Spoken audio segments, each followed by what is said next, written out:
Welcome to Emmanuel Tutorials. Today we'll be learning about a special type of queue or a modified version of a queue known as a circular queue.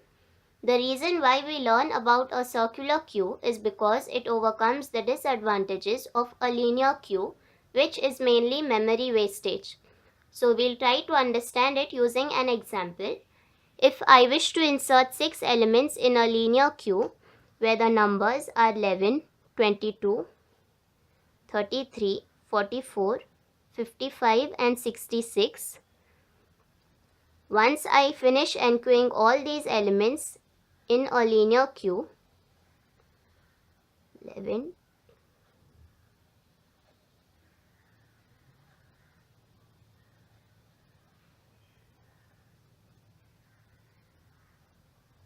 the front pointer would be pointing to index 0 and the rear pointer would be pointing to index 5. And here we see that the size of the linear queue is 6.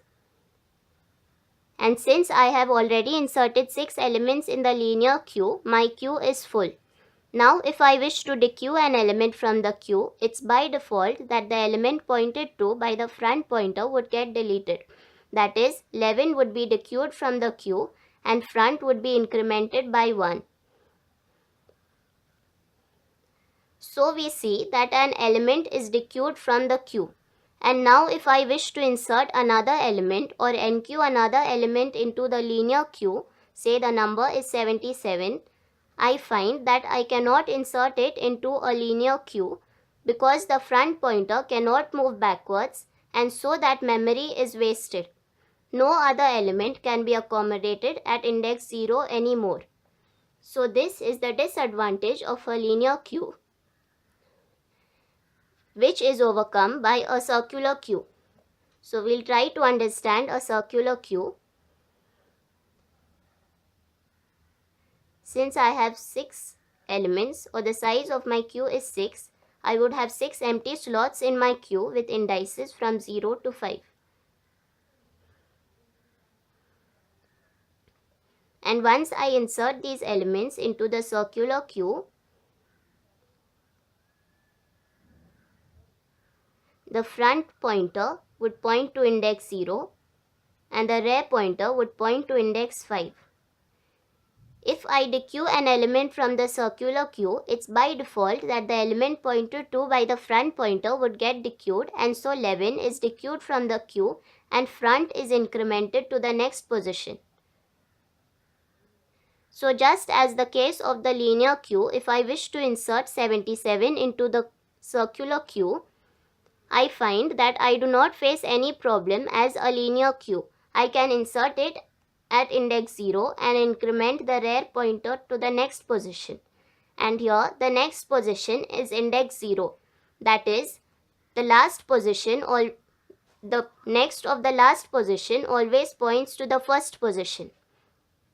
And so this is the advantage of a circular queue, that there is no memory wastage.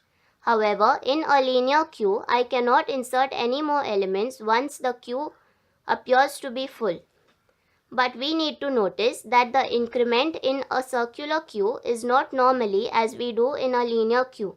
That is, in a linear queue we write rear is equal to rear plus 1 and front is equal to front plus 1.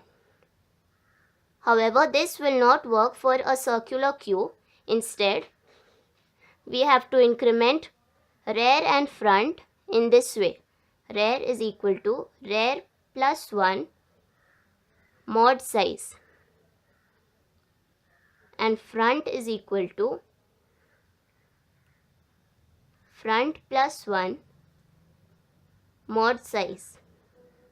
Only using this increment can we get 0 as the next of 5. That is, once I insert 77, I have to increment the value of rear. So the value of rear was 5 plus 1, that is this plus 1, and mod 6, where 6 is the size of my circular queue, which equates to 0, and so rear is now pointing to index 0. So this is the advantage of a circular queue where no memory wastage happens, whereas in a linear queue, I cannot insert any more elements irrespective of the number of elements that I dequeue from the queue. So we have seen in this video how a circular queue overcomes the limitation of a linear queue. We would be looking at the remaining data structures in the upcoming videos. Thank you for watching. Please like, share and subscribe our channel and also check out our other videos. Thank you.